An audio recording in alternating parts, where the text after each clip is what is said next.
Bapa, ampunilah mereka sebab mereka tidak tahu apa yang mereka perbuat. Jadi pada waktu Tuhan Yesus disalib sebenarnya cuma satu tujuan. Satu tujuan itu adalah supaya lewat penyalipannya dia menghadap Tuhan Bapa di surga untuk menyampaikan petisi, menyampaikan permohonan, ya, yaitu Bapa, ampunilah mereka sebab mereka tidak tahu apa yang mereka perbuat. Dari hari dia disalib sampai sekarang, sampai kedatangan yang kedua kali, kerjaan Tuhan Yesus apa di surga? Menyampaikan petisi ini. Yang saya ingin tanyakan adalah dari sisi Tuhan Yesus itu sudah dikerjakan. Dari sisi Allah, Allah berkenan atau tidak. Betul kan? Harus dua pihak kan? Ada yang menyampaikan dan ada yang menerima. Belum sempat dia diturunkan dari kayu salib. Kalimat yang kedua Yesus berkata, hari ini juga engkau bersama aku. Itu berarti apa? Itu berarti petisinya diterima. Kalau petisinya nggak diterima, masa dia mau dengan penjahat itu, hari ini juga engkau dengan aku dibilang. Ini kan peristiwa kan? Betul kan? Betul kan? Ya. Itu berarti petisi dia itu diterima. Nah, di dalam menjalankan petisi ini dia tidak melupakan Maria. Itu kalimat yang ketiga. Dia tidak melupakan Maria. Itu sebabnya dia tahu sebentar lagi dia akan meninggalkan Maria. Maria itu adalah wanita yang penuh dengan penderitaan. Yesus menderita, Maria juga menderita. Yesus menderita disalib, Maria menderita karena lihat Yesus disalib. Dia menghormati Maria. Karena itu dia berkata kepada murid yang dikasihnya, kemungkinan besar dari Yohanes, ibu ini anakku. Lalu pada Yohanes dia berkata, anakku ini ibu. Tanpa kita sadari sesungguhnya Tuhan Yesus menciptakan aliran darah yang baru. Apakah aliran darah yang baru itu? Aliran darah yang baru itu adalah aliran darah rohani. Saya dengan Ika aliran darah kita beda. Tetapi saya dan Ika aliran darah saya sama sekarang. Karena sama-sama anak Tuhan, darah saya dengan darahnya sama. Pendeta Song selalu berkata, darah rohani lebih kental dari darah rohani. Betul kan? Harusnya kita di gereja itu tidak ada kelompok-kelompok, tidak ada geng-geng, tidak ada saingan-saingan. Kita semua ini adalah anak Tuhan. Makanya kalau kalian berantem yang nangis duluan siapa? Saya. Betul kan? Karena kita punya aliran darah sama. Aliran darah rohani jauh lebih kental dari aliran darah jasmani. Saudara disakiti, saya disakiti. Bahkan ketika umat Tuhan disakiti, Yesus di surga berkata apa? Saulus, Saulus, mengapa engkau menganiaya aku? Itu satu aliran darah. Itu yang ketiga. Nah, aliran yang kalimat yang keempat, ketika Yesus sedang menjalankan petisi ini, dia rasa begitu berat. Sampai-sampai dia berteriak, Eli, Eli, lama sabachthani. Artinya, Allahku, mengapa engkau meninggalkan aku? Jadi kira-kira begini ya, ada dua pendapat yang mengatakan waktu itu Allah tidak meninggalkan dia, ada yang berkata Allah meninggalkan dia. Ada yang berkata Allah tidak meninggalkan dia, ada yang berkata Allah meninggalkan dia ya. Tapi saya nggak mau debat di mana. Tapi kira-kira itu begini ya, Yesus sedang menanggung dosa umat manusia. Allah itu Maha Kudus, dia tidak bisa melihat dosa. Jadi sempat Allah memalingkan wajahnya. Nah itu saat yang paling berat. Yesus ngerti, itu saat yang paling berat. Jadi beratnya itu bukan karena disalib, tapi saat dia menanggung dosa manusia, Allah meninggalkan dia untuk sejenak. Makanya waktu dia di Taman Getsemani dia berkata, kalau boleh cawan itu berlalu. Cawan itu apa? Bukan penyalipan, tapi waktu dia tanggung dosa manusia. Maka Alkitab mencatat gelap gulita 3 jam. Gelap gulita 3 jam. Setelah gelap gulita selesai, dia rasa haus. Ya, dia rasa haus. Ibu punya poin yang baik. Sumber air, tapi kurang air. Betul kan? Bisa mengubah air menjadi anggur, tetapi Dia haus, itu penyangkalan diri. Kalau dalam kristologi itu disebut dengan kenosis, mengosongkan dirinya. Dia mengosongkan dirinya. Di awal pertama, orang kasih minum dia nggak mau. Kenapa? Karena kalau itu dikasih minum, anggur itu obat bius. Jadi dia kurang sakit. Tapi kenapa dia sekarang minta minum? Karena dia benar-benar kering, dia mau ngomong beberapa kalimat lagi. Jadi sudah nggak punya kemampuan sebelum ini dibasahi. Jadi itu benar-benar menderita penyangkalan diri. Nah setelah itu, kalimat yang ke-6 dia berkata sudah selesai. Sudah selesai, proses ini sudah selesai. Kalimat ke-7 berkata Bapa ke dalam tanganmu puspakan. Nah pertanyaan saya adalah, dia sudah selesai nih lakukan proses. Yang dari seberang sana terima apa enggak? Kalau yang dari seberang sana tidak terima, maka apa arti iman percaya kita? Betul kan? Apa arti iman percaya kita? Kita harus yakin dulu semua proses sudah dijalankan. Ibarat kata kita masukin visa, syaratnya KTP, tiket segala macam. Oke, kita perlu cop approve. Kalau yang dari sebelah sana tidak cop, saudara jangan bilang, saya sudah menyelesaikan proses visa. Tetap yang dari sebelah sana nanya, sudah di-stempel belum? Kalau belum di-stempel, kok udah boleh masuk? Betul kan? Kalau nggak punya stempel, nggak bisa masuk. Nah, sekarang saya ingin mengajak saudara untuk melihat bahwa approval itu sudah diberikan. Approval itu sudah diberikan. Mari kita lihat Ibrani 9.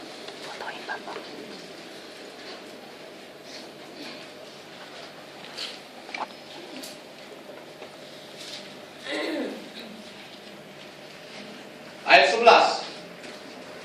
Ibrani 9 ayat 11. Tetapi Kristus telah datang sebagai imam besar untuk hal-hal yang baik yang akan datang. Ia telah melintasi kemah yang jauh lebih besar dan yang lebih sempurna, yang bukan dibuat oleh tangan manusia. Artinya yang tidak termasuk ciptaan ini. Dan ia telah masuk satu kali untuk selama-lamanya. Kapan dia masuk satu kali untuk selama-lamanya? Pada waktu dia disalib ke tempat yang kudus, bukan dengan membawa darah domba jantan dan darah anak lembu, tetapi dengan membawa darahnya sendiri. Dan dengan itu ia telah mendapat kelepasan yang kekal. Sebab jika darah domba jantan dan darah lembu jantan dan percikan abu lembu muda menguduskan mereka yang najis, sehingga mereka disucikan secara lahiriah, betapa lebihnya darah Kristus. Bahasa Inggris digunakan kata how much more. Selalu ingat kalau kata how much more itu menggambarkan sebuah perbandingan yang lebih tinggi lagi. Betapa lebihnya darah Kristus yang oleh rohnya yang kekal telah mempersembahkan dirinya sendiri kepada Allah sebagai persembahan yang tidak bercacat, akan menyucikan hati nurani kita dari perbuatan-perbuatan yang sia-sia, supaya apa saudara? Luar biasa.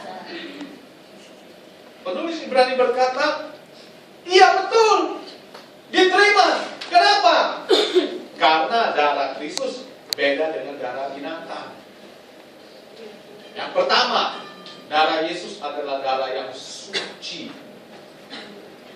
Pada waktu dia disalib, pada waktu dia diadili, ya, ada satu kalimat yang perlu kita tahu. Mari kita lihat Yohanes 18 ayat 23. Saya khotbah sampai jam 4 ya.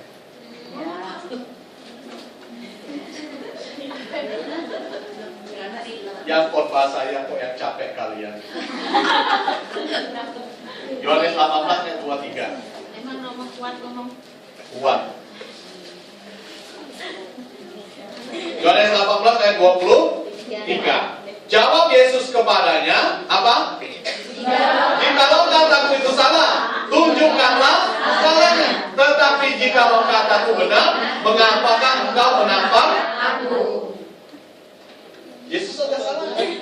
Enggak salah. Kalau kataku salah, tunjukkan salahnya di mana? Kalau kataku benar, kenapa kau takutin aku? Ayat ini memberitahukan kepada kita bahwa Yesus itu tidak berkali-kali orang Farisi mencoba untuk menjebak Yesus. Tidak kejebak. Kenapa? Karena Yesus sempurna adanya. Darah Yesus itu beda, darahnya suci. Yang kedua, ya, darah Yesus itu darah yang tulus. Kalau kambing dan domba boleh ngomong, atau lembu boleh ngomong, masa yang berbuat salah manusia yang dipotong? Kira-kira begitu kan? Yang berbuat salah pejabat, yang kena saya. Itu tuh lebaran haji tuh selalu banyak kambing-kambing dan lembu-lembu ngomong tuh. Yang berbuat salah si Anu, tapi yang ini saya, begitu. Jadi apakah kambing dan domba tulus menjadi korban? Enggak. Kalau boleh ngomong, dia ngomong. Jangan gua dong. Betul kan? Kalau dia bisa bicara, dia akan berkata, emang gua salah apa? Gua yang harus dibunuh? Ogah. Masa gua yang harus dipotong? Lari ya Pak? Iya. Tapi Alkitab mencatat Yesus menyerahkan diri. Makanya korban Yesus lebih dari korban biasa, tulus. Dan yang ketiga,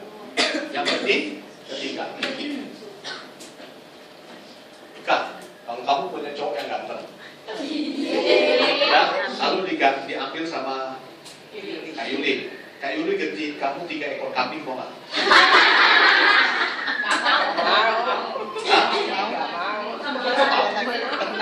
Cowok gantengmu diambil, lalu Kak Yuli bilang, Kakak, cowok gantengmu tak ambil ya, tak kasih 3 kambing jenggotan. Kamu pacaran dengan kambing 3.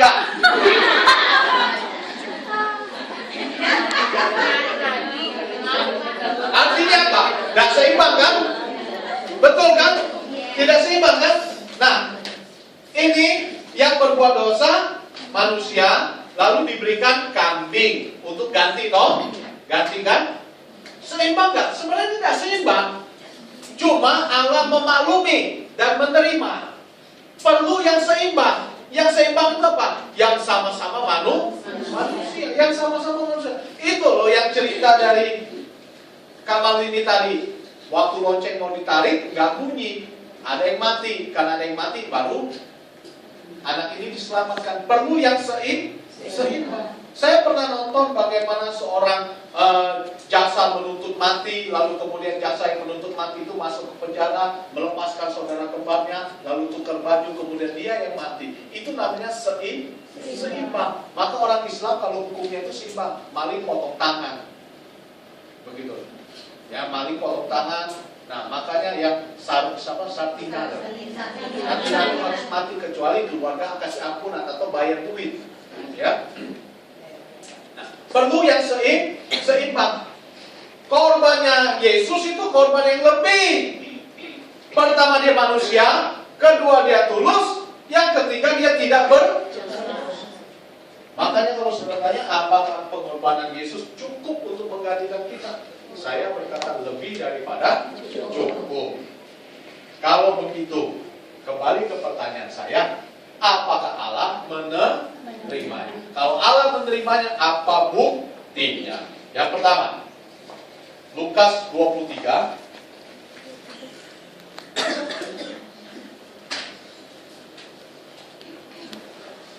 Kalau kita ngomong itu harus ada bukti. Alkitab ini penuh dengan bukti. Ayat 44 sampai 45.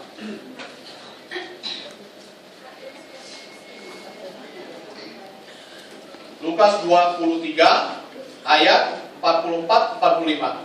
Ketika hari itu sudah kira-kira jam 12, lalu kegelapan meliputi seluruh daerah itu sampai jam 3. Ini loh, sekarang di jam 3 nih. Ya, lalu sebab matahari tidak bersinar dan apa? Tabir bait suci terbelah. Tabir bait suci ini adalah sebuah tabir untuk menutupi tempat yang maha kudus dengan tempat yang kudus. Ya, itu terbelah dua. Membuktikan apa, saudara? Membuktikan bahwa Allah berkenan menerima.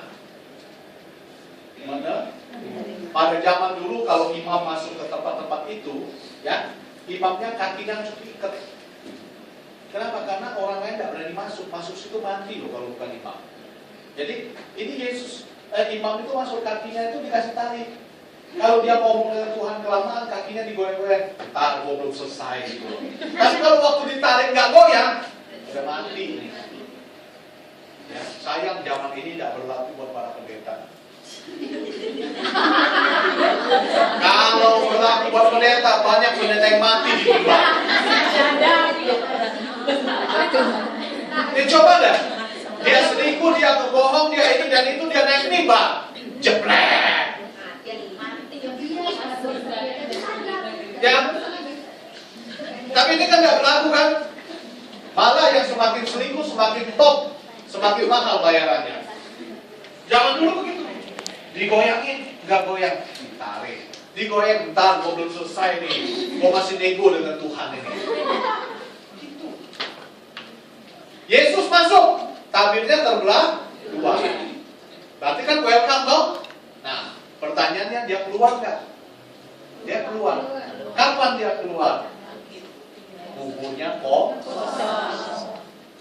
Kubur kosong membuktikan dia hidup. Kubur kosong sebentar dulu. Jangan-jangan mayatnya dicuri orang. Puji Tuhan, dia menampakkan diri. Sudah menampakkan diri. Dia tidak gentayangan, tetapi dia naik ke surga. Haleluya. Jadi kalau saudara tanya, apakah diterima? Diterima. Nah, sekarang dia sudah diterima. Kita orang yang mengalami berkat ini, sebenarnya untuk apa semuanya ini? Kembali kita ke Ibrani 9 tadi.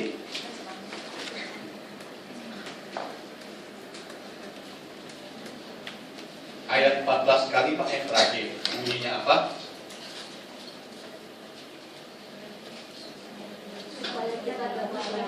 Supaya kita dapat beribadah kepada Allah yang hidup. Ibadah itu seperti apa?